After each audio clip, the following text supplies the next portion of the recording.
Welcome to the show, everybody. I'm Rob. And I'm Rich. Today we're looking at everyone's favorite grammatical and arrestable topic, pronouns.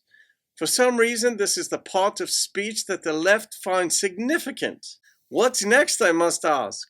Being arrested for not remembering someone's favorite number? It's idiotic, Rich. Many people are bad enough with remembering names, the actual name. And now they've got to remember pronouns? Some people have bad memories, and they could get in trouble even though there was no intent to harm anybody. It's like there's no objective reality anymore. People can merely declare things to be other than the way they are and have been, and others are expected to toe the line. And you know what's weird about it? It's a big power shift from the group to the individual, where the individual gets to call all the shots.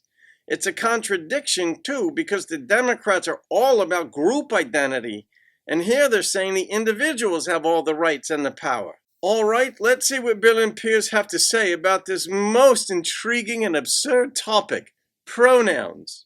What is going on with the world? Like, I just saw in the UK today, there was a thing about the fire service or something. They're being ordered now to use him, her, them, their pronouns, whatever.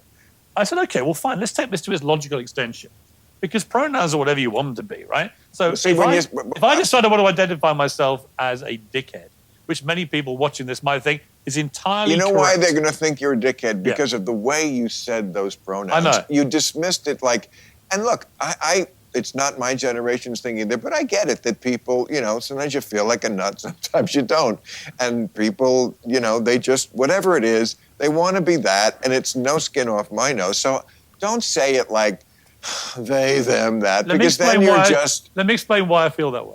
So I had a debate on the morning show before I left, and it was about the BBC, which is the British Broadcasting Corporation, paid for by taxpayers. You pay a license fee to watch the BBC, $200 a year. Oh, every UK citizen pays $200 a year. They take that lolly out of your paycheck? Yeah, no, you have to pay it as a license fee. How many quid? Right, it's 155 now that we're in the pub. What do you think of my pub? Right, so it's a pretty great pub. This is a great pub. It's a pub, right? But imagine here, if you paid £155 a year, $200 to watch the British Broadcasting Company, and they were sending out educational videos in which they said there were 100 plus genders.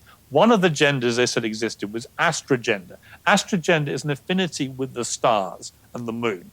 I'm very happy if you identify as astrogender. If you, Bill, walk out today and have an affinity with the stars and the moon, good luck to you, my friend. However, when I said, okay, priceless. I had a couple of people there, I said, let me just get this straight, because I'm a logical thinking person, I think.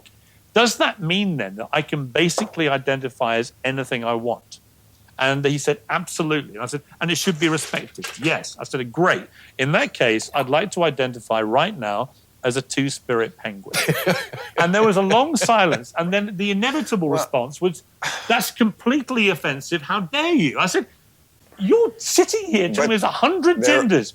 I can go out and say I have an affinity as a gender to the stars and the celestial galaxy. But the moment I say I'm a penguin, that apparently that's the bar you can't cross. Right. I mean, I had a similar theme. In other words, it's all bullshit. Well, here's the thing. In America, Weight Watchers changed its name to avoid saying the word weight. Which is bullshit. Well, I mean, like... Well, what did you make of that, Rich? I find it ridiculous even more so than ever before. Well, a mandated speech of any kind is dangerous and patronizing. Let's say I insisted on being called Christ lover or God denier. Can the government make a law that demands everyone else call me what I want, or they get in trouble? And that's the problem with government-mandated speech and pronouns. It just gives people another reason to have a problem, and nobody knows what to base it upon other than you change your word. People don't even have to remember my real name or my occupation or marital status. But somehow they're supposed to remember some new way that previously was never a problem in mankind's history? It's government overreach because it's all about feelings now, backed by force of law and memory. What other parts of speech are so important to the Democrats? Well, I'm sure it'll find one or two. It keeps coming. It's all about getting the vote. Well, that does it for today, everybody. Have a good day, and we'll see you on the next episode of The Rich and Rob Show. Cheers!